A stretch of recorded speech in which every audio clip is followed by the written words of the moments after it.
গঙ্গারামপুরেরই একজন বিরাট বড় স্বর্ণ ব্যবসায়ী।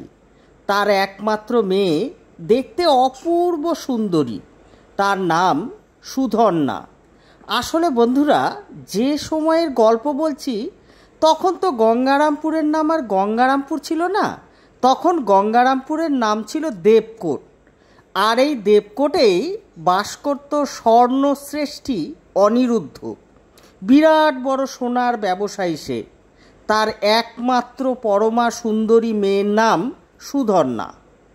কিন্তু সুলতান গিয়াসউদ্দিনের মৃত্যুর পর সিংহাসনে বসেছেন সুলতান কয়কাউস।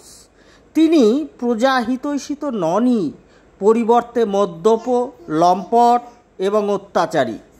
গৌড়বঙ্গের এই তরুণ অত্যাচারী সম্রাটের চোখে হঠাৎ করে পড়ে যান শ্রেষ্ঠীকন্যা সুধন্যা।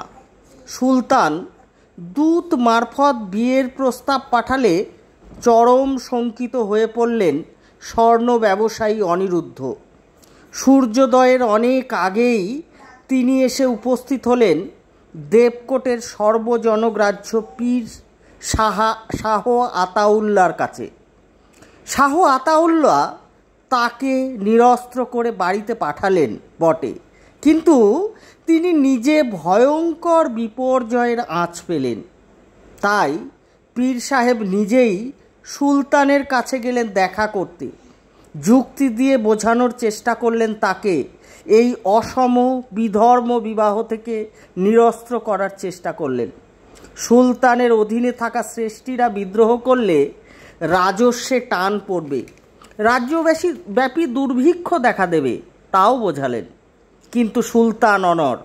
তিনি বললেন, আমি শাদী করবই।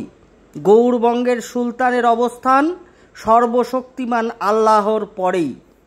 পীর সাহেব দুঃখিত মনে স্থান ত্যাগ করলেন। এরপর একসময় সৈন্য সামন্ত সহ সুলতান কয়কাউস স্বর্ণশ্রেষ্ঠী অনিরুদ্ধের বাড়ি এক রাত্রে ঘিরে ফেললেন। জেগে উঠলেন মাতৃহারা অনিরুদ্ধের একমাত্র মেয়ে সুধন্যা। কোনো উপায় না পেয়ে সে হাতে নিল ঘরে সযত্নে রাখা মারাত্মক বিষ মাখানো আংটি। সুধন্যা দেখল তার সামনে বীর যোদ্ধার বেশে সুলতান কয়কাউস।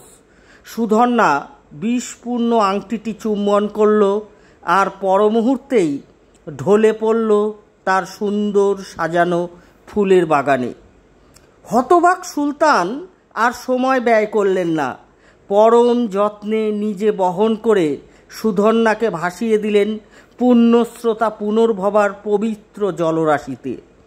অনুশোচনায় দগ্ধ সুলতান কয়কাউস নাকি পরবর্তীতে হয়ে উঠেছিলেন প্রজাহিতৈষী।